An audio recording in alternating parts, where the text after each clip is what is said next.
Então, muito boa tarde. Estamos aqui para apresentar o engenheiro António Sada Costa, que nos vai falar sobre eletricidade renovável. O engenheiro Sada Costa é engenheiro civil formado nesta casa e doutorado do MIT. Foi docente no Departamento de Engenharia Civil do Instituto Superior Técnico, fundador do grupo NRCIS. Neste momento é, entre outros, vice-presidente da Associação Portuguesa de Energia e está aqui na qualidade de presidente da Associação Portuguesa de Energias Renováveis.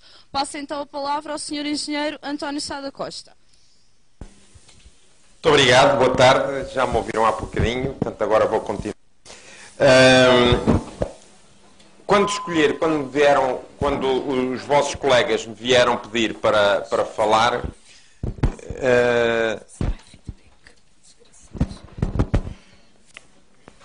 eu falei tanto esta história da eletricidade renovável, e a eletricidade renovável hoje em dia não só está na moda, como há um conjunto de discussões, e se é barata, se é cara, se é boa, se é má e tudo mais. E então, eu vou dividir a apresentação em duas partes. Na primeira parte vou passar um filme de cerca de 11 minutos que nós realizámos na APREN na conferência que fizemos em outubro passado em que mostra um bocado o panorama do que é que se passa neste setor a nível nacional. E depois entrarei então na apresentação propriamente dita.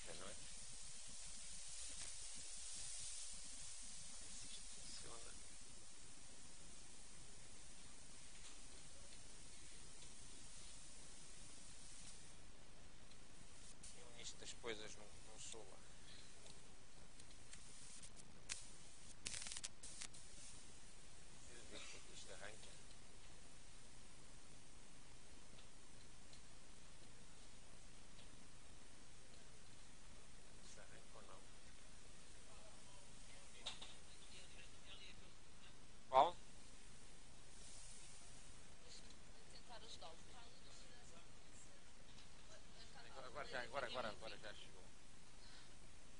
Agora já está.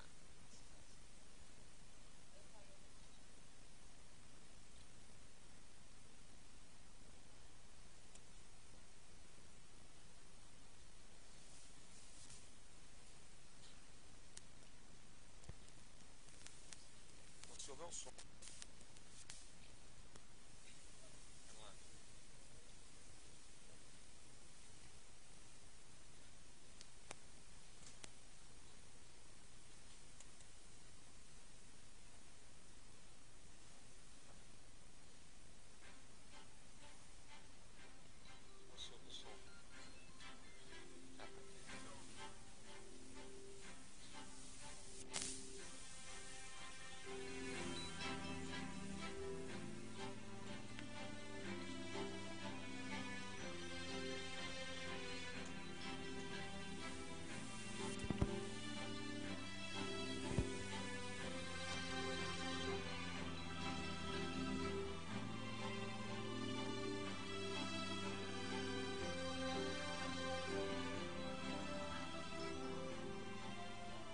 A natureza coloca à nossa disposição diversas fontes de energia.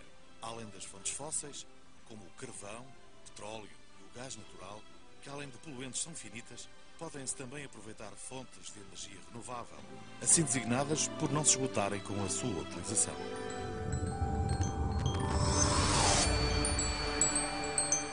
O sol, o vento, os rios, o oceano, o calor da terra e a biomassa oferecem-nos a energia necessária para as várias utilizações essenciais ao homem. Produção de eletricidade, aquecimento e arrefecimento e transportes. Portugal é rico em fontes de energia renovável. A aposta feita pelo país nas energias renováveis e que se irá consolidar na próxima década trará inúmeras vantagens.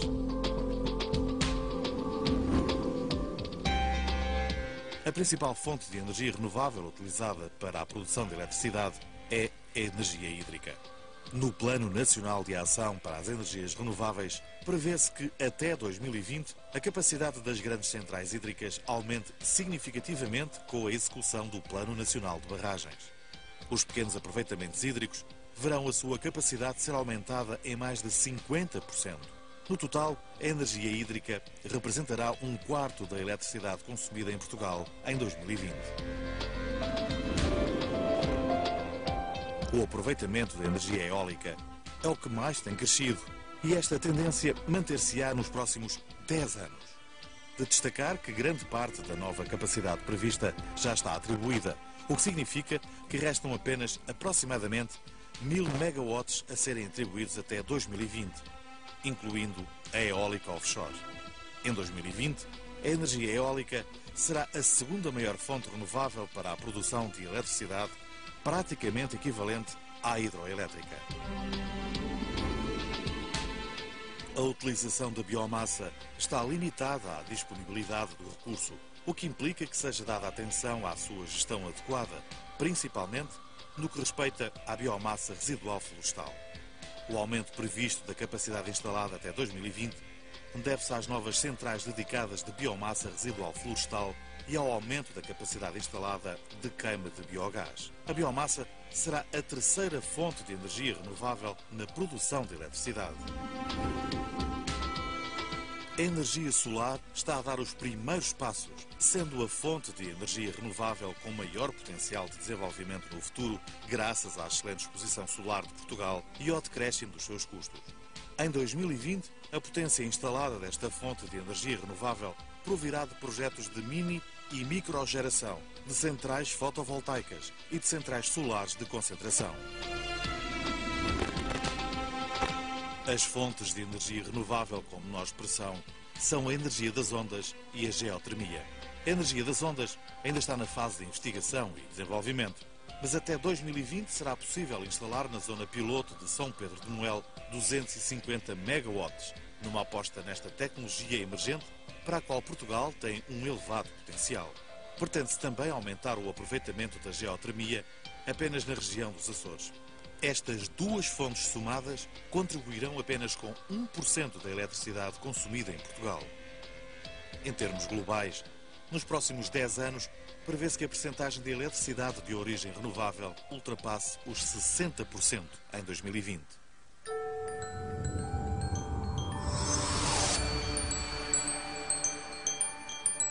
A potência instalada para a produção de eletricidade a partir de fontes de energia renovável traduz-se diretamente em desenvolvimento para o país.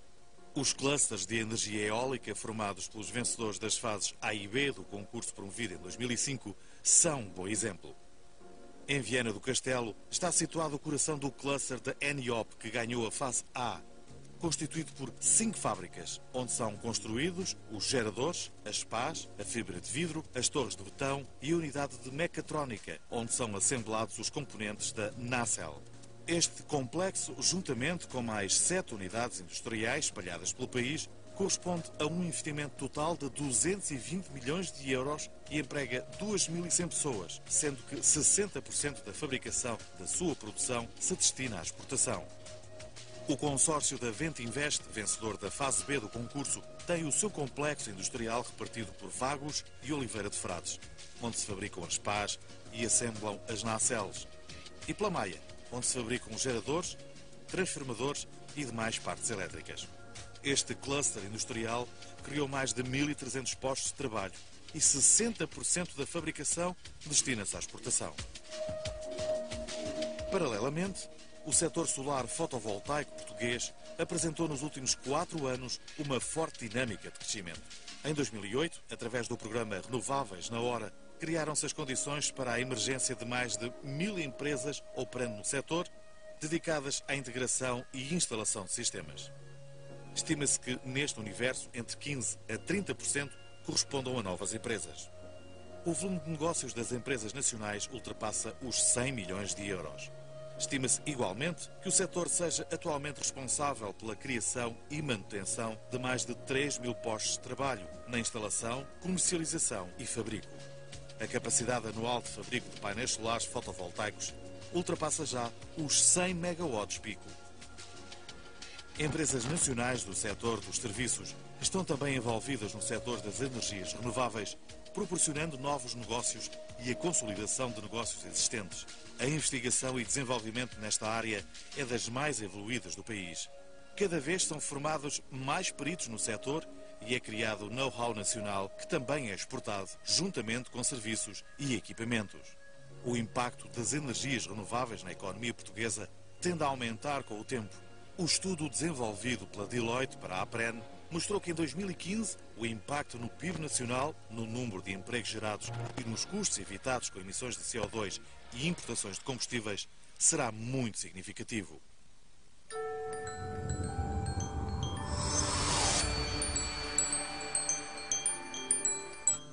Além do impacto económico, a utilização de fontes renováveis na produção de eletricidade desempenha um papel muito importante no combate às alterações climáticas, evitando emissões de CO2 e de outros gases nocivos. Em 2009, a produção de eletricidade renovável evitou a emissão de 7 milhões de toneladas de CO2 equivalentes. Estima-se que em 2020 esta contribuição ascenda a 16 milhões de toneladas de CO2 equivalentes.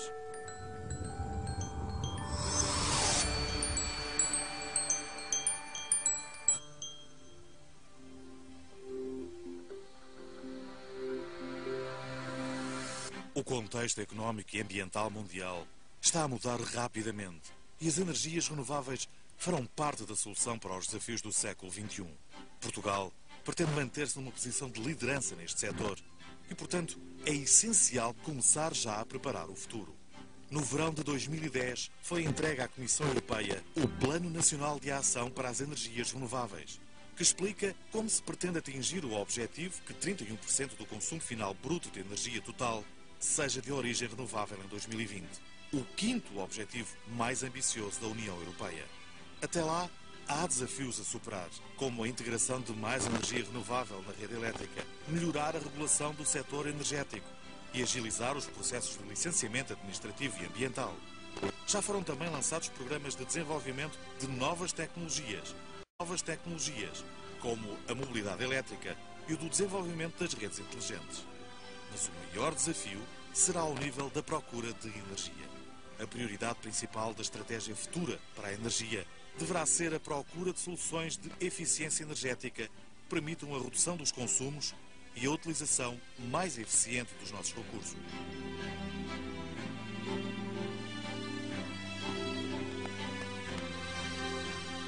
Já muito se fez no setor das energias renováveis, mas muito mais há para fazer para se atingirem os objetivos propostos.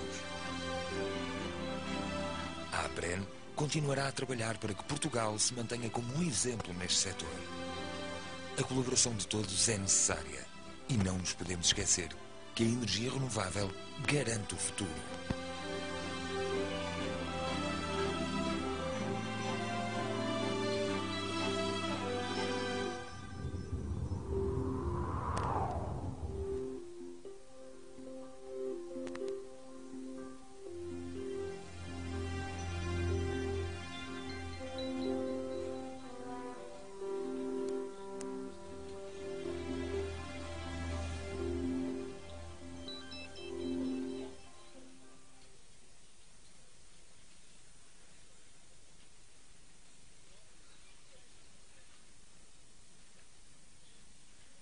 Portanto, como vocês acabaram de ver, há deste vídeo que representa a realidade, aquilo que temos em Portugal. Portanto, isto não é um filme de ficção científica, mas há aqui muitas ideias, e muitas delas são dirigidas às pessoas que têm a vossa formação. Eletricidade renovável, realidade e mitos. Isto que acabaram de ver é parte da realidade. Mas, pondo a realidade em números, isto é a contribuição que, desde 99, a eletricidade de origem renovável tem tido no nosso país, em termos percentuais. E, como podem ver, a fatia grande está na grande hídrica e, a partir de mesmo 99, começa a aparecer com algum peso também a eólica.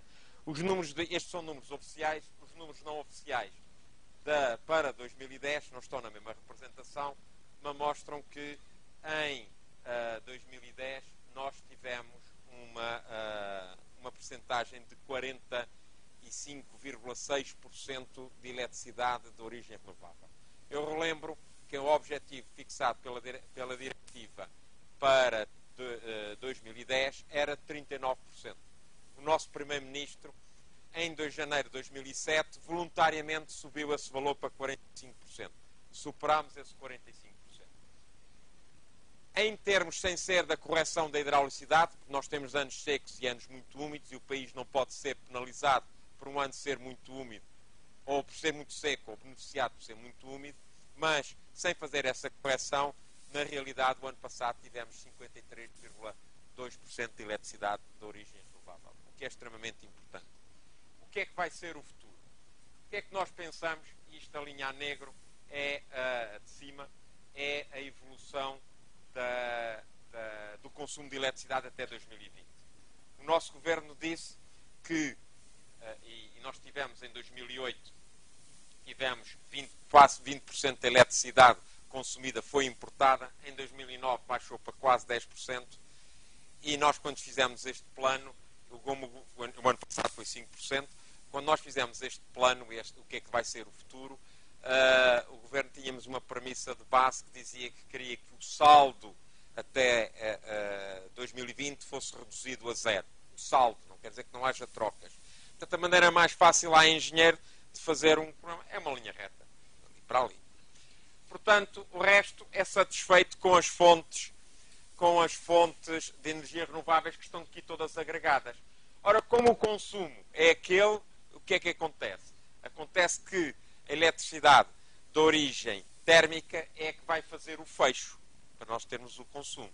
É que estamos a considerar, ou nesta análise foi considerada, que estávamos perante um ano hidrológico médio. Nós não podemos fazer outra previsão. Mas se decompuser a eletricidade de origem renovável com as suas diferentes fontes, nós temos que, nesta linha azul, é a grande hídrica, e reparem que temos aqui anos úmidos e anos secos alternando. Esta linha verde é a eólica e basicamente aqui a hídrica aqui é a grande hídrica. Temos cerca de 30% de eletricidade de origem renovável. A outra renovável está toda agregada, onde está a pequena central hídrica, a biomassa e a solar aparece com este peso. A cogeração fóssil tem este peso e as térmicas terá este peso. Um peso muitíssimo baixo. Andará na casa dos 10% a 15%. Isto quer dizer que estamos a assistir a uma mudança de paradigma. Aliás, eu não quero, estando numa casa que forma eletrotécnicos, eu não quero deixar de chamar a atenção de uma coisa que o ano passado foi única no mundo. Eu não sei se os vossos professores chamaram a atenção disso, mas que não deixa de ser mostra da mais-valia que os nossos engenheiros eletrotécnicos, e como eu disse há bocadinho, eu não sou eletrotécnico, sou civil, têm. É que o ano passado, a produção de eletricidade, no chamada PRR, produção em regime especial, que inclui a cogeração fóssil e todas as renováveis, foram responsáveis por 34,5% do consumo. A segunda parcela que veio a seguir foi pela fóssil, quer gás natural, quer carvão, que no conjunto tiveram 32%. A grande hídrica teve 28% e o restante foi importação. Pela primeira vez, houve um país, é pequeno, mas não é tão pequeno como isso, em que a maior fatia foi dos produtores independentes. É muito difícil gerir, sabem isso melhor vocês do que eu, gerir a miríade de produtores que há. Isto não é só teoria, é realidade. E os técnicos, os engenheiros da REN, que são quem tem que zelar por isso, como vocês bem sabem, cumpriram e mostraram ao mundo que é possível fazer isso. Este ano, e já de uma forma consolidada, já estamos quase nos 37%. Isto será uma coisa que terá tendência. Portanto, o paradigma da produção de eletricidade está a mudar. E muita coisa a mudar. Não era possível ter este cenário que temos aqui há 10 anos atrás. Mas não vou referir mais. No entanto, há ainda quem diga que a eletricidade renovável é mais cara. E a questão que está é, e será mesmo? Se eu considerar que isto é o custo do kilowatt, de 1 kWh, tem vários custos aqui metidos, que fazem a totalidade. O primeiro é a eletricidade de produção em regime ordinário, as grandes centrais. Outra é a eletricidade em produção em regime especial renovável. Depois há uns custos gerais e há aqui um conjunto de outros custos, uns mais negros, outros menos cinzentos e por aí assim. Algo difuso e complicado de se perceber. Não é? Um trabalho também para fazer era ajudar a ERSA a escrever um regulamento simples e claro, não é? Porque o regulamento que fixa as tarifas tem 300 páginas. Cada ano a aplicação desse regulamento, a cada ano específico, são mais 700. Eu que estou no setor há mais de 25 anos, vejo-me aflito para ler aquilo. Mas não deve ser único. E então o que é que as pessoas dizem? Comparam a produção em regime ordinário, o custo da produção em regime ordinário, com a produção de renovável e diz, há aqui uma diferença, é o sobrecusto das renováveis. Mas esquecem-se que há destes custos cinzentos que para aqui estão, que há uns que nitidamente devem de ser imputados à produção de regime ordinário.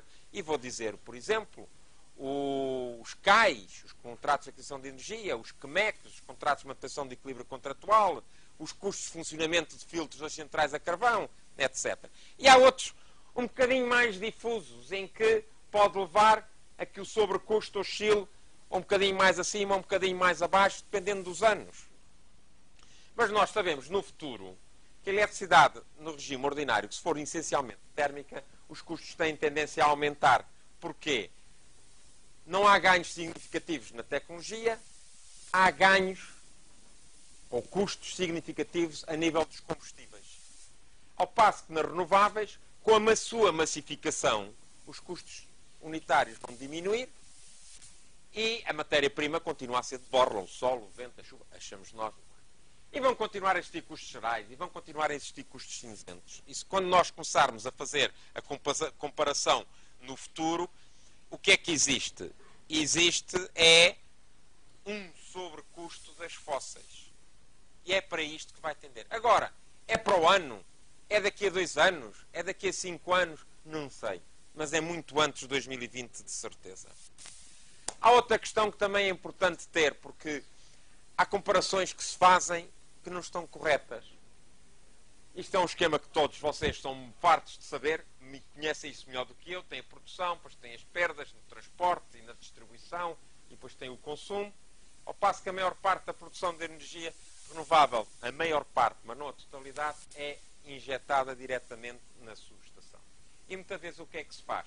Compara-se o preço aqui com o preço aqui. E esquece-se o que se passa ali assim. Se eu pegar nos números, ou se eu simplificar isto num diagrama de blocos, vocês sabem que a geração é feita a 22 kV, tem transformadores que levam para 220 ou para 400 kV, tem o transporte da REN, depois tem a transformação de abaixamento para 60 e volta-se a injetar na rede de distribuição. Ao passo que, por exemplo, um parque eólico injeta a 60 kV na rede de distribuição. E se nós formos comparar, o que é que acontece? Acontece que em 2008 os valores andaram aproximadamente na casa dos 73 euros por megawatt-hora. Se eu levar o transporte até ao transporte, incluindo as perdas, quando chega à distribuição, já tenho um valor de 78 euros. Se adicionar o custo do transporte, porque a REN não transporta a eletricidade de borla, uma espécie de portagem, não é? Já vai em 85 euros. E, usando os valores efetivos de 2008, se lhe juntar o CO2 e a geração for a gás natural, passa para 94,2, e se a geração for a carvão, chega aos 105. Os eólicos, os parques atuais, em 2008, geraram a 94,3. Todos os custos incluídos. E atenção, 2,5% deste valor que aqui está é pago aos municípios, que é um imposto que a eletricidade de origem eólica paga, que mais nenhuma eletricidade paga. O Estado quis distribuir dinheiro aos municípios e disse, vocês eólicos, dão para aquele peditório. E nós comemos e calamos. Mas quando chega à comparação dos custos, está cá. Agora vocês vejam, 2008, os parques atuais, 94,3, é o mesmo preço que o gás natural. E se for a carvão é pior. Se eu entrar em linha de conta os parques dos concursos eólicos que foram feitos em 2005, vão estar em funcionar a preços de 2011, vão estar a injetar a eletricidade na rede a 64 euros. 64 euros de 2011 não são comparáveis diretamente com os euros de 2008, não é? Mas é o que está. Mas também eu posso dizer que o custo médio em 2008 de todas as renováveis, agora aí vocês não veem, foi 86 euros. E não dá para levantar o ecrã porque a imagem fica cá, não é? Mas está aqui escrito 86 euros, aqui a vossa colega está a ver, os dali do cantinho também veem, 86 euros de todas as renováveis é o custo da produção em regime ordinário à chegada da distribuição, sem a história do CO2. Vocês podem dizer, 2008 foi um ano de petróleo que foi caro. Pois foi. 2008 a média foi 98,44. 2011, até ontem, a média estava em 103. Mas atenção, que isto é ilusório. Porque nós não pagamos o petróleo em dólares. Nós pagamos o petróleo em euros. 66, 78. É quase mais 20%. E nos podem dizer, não fazemos eletricidade a partir do petróleo, como parece muita gente a dizer. Há gente com responsabilidade. É verdade. Não se faz eletricidade a partir do petróleo. Mas não nos podemos esquecer que o preço do carvão e do gás natural, embora se tente libertar, ainda está indexado. E se o petróleo sobe, estes sobem. Se o sobe 10, descem. Portanto, este é apenas um indicador de referência. E há um outro fator que é importante. Vocês, julgo que devem já ter visto, esta é uma curva clássica da oferta e procura, em que isto é a procura de eletricidade e isto é a oferta da eletricidade. Portanto, todos os produtores fazem estas ofertas e este sistema funciona todas as horas, em que oferecem quantidades de eletricidade de diferentes tipos de centrais a um determinado preço. E quando a oferta encontra a procura, fixa o preço e todos recebem a este preço. Se eu admitir que isto é um cenário de um dia de pouco vento, o que é que se vai passar num dia de muito vento? Como existe a prioridade no despacho da eletricidade renovável entrar, é a mesma coisa que esta curva ser empurrada para o lado direito. Se é empurrada para o lado direito, o preço de fecho baixa. E estas baixas não são tão simples, tão poucas como isto. Na Dinamarca, estas poupanças para o consumo para o consumidor trouxe poupanças entre 4% e 12% do valor da eletricidade. Na Espanha, aqui na vizinha Espanha, por cada 1000 megawatts que estão em funcionamento, o preço baixa entre 2 a 3 euros. E o que é que acontece? É que nos vão comparar o custo da eletricidade PRR renovável com este custo aqui. Fomos nós que forçámos o facto de baixar. Se não existíssemos, não baixávamos. Mais uma vez a ser penalizados. Números de 2009. PRF-R 94-91.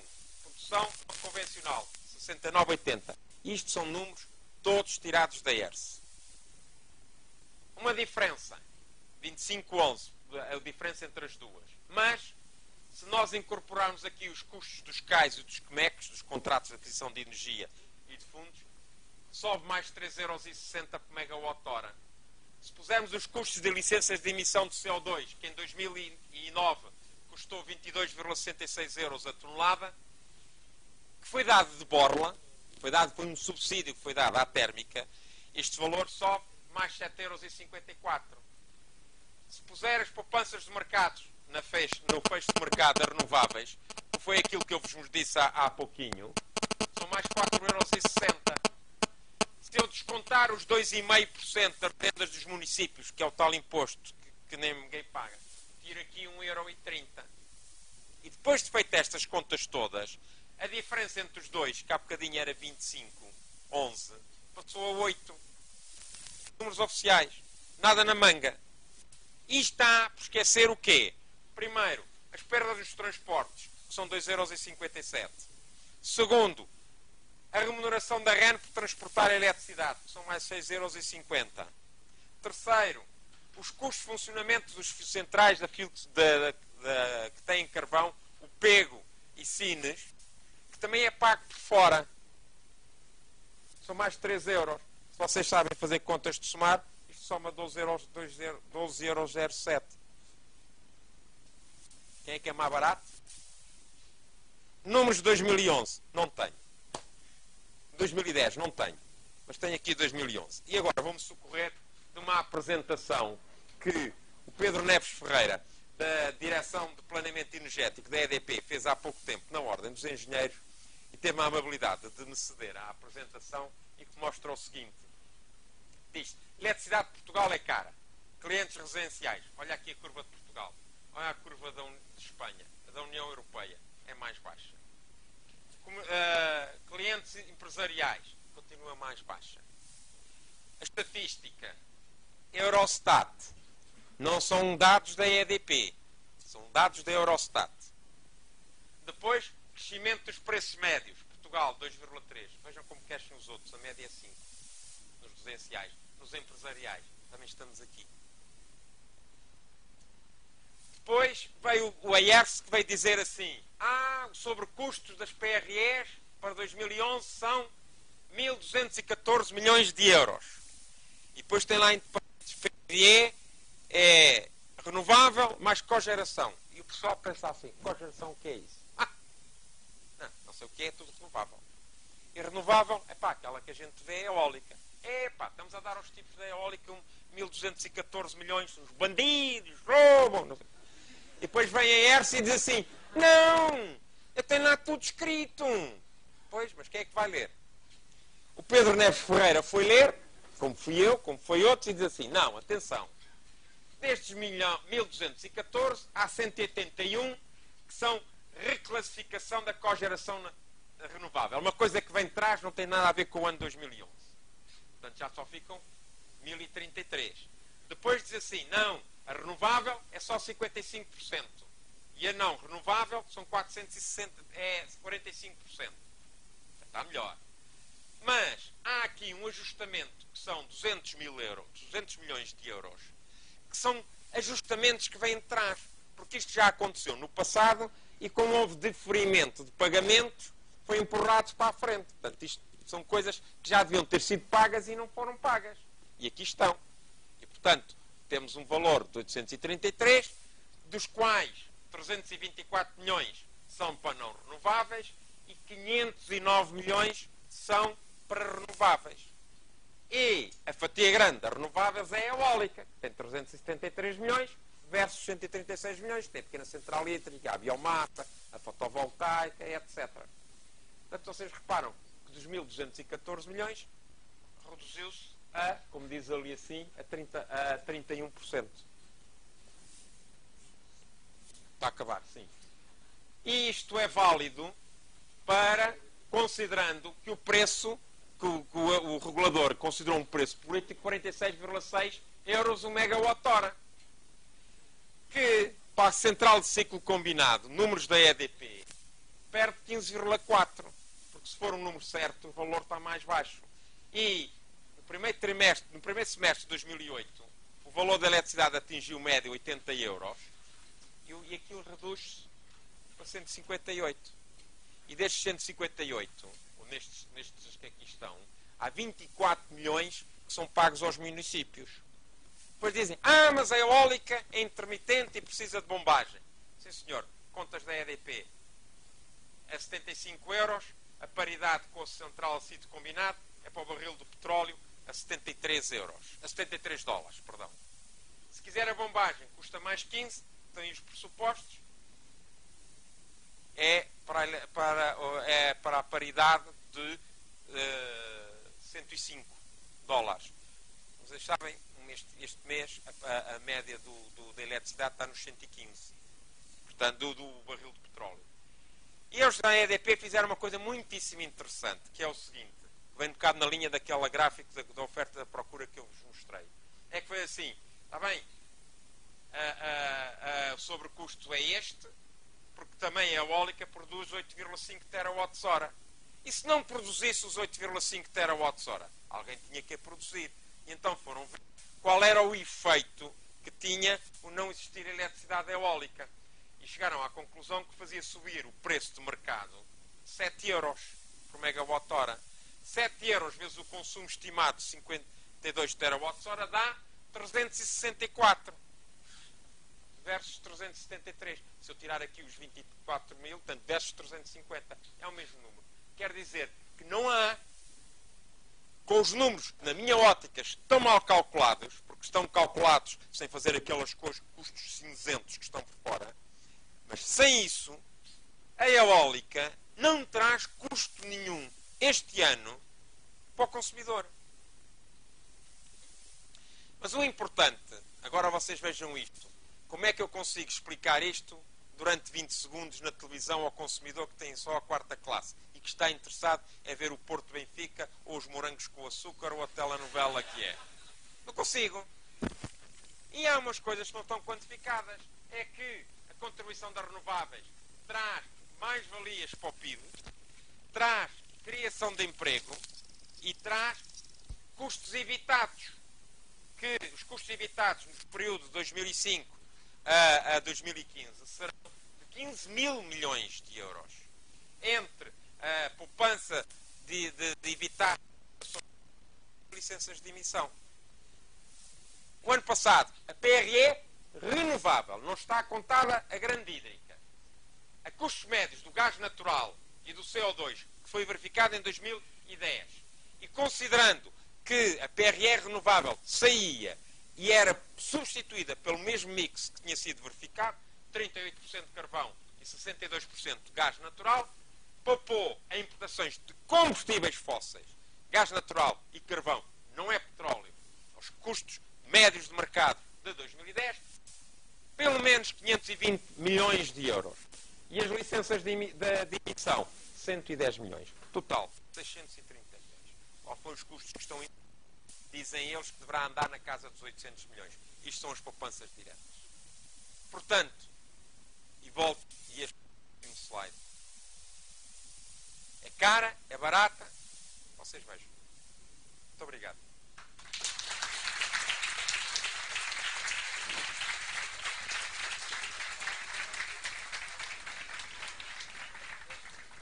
Agradeço ao Sr. Engenheiro António Sada Costa. Infelizmente, nós vamos ter que seguir e não vai haver tempo para perguntas. Voltamos dentro de alguns minutos com o Engenheiro Zé Nalbava. Muito obrigada.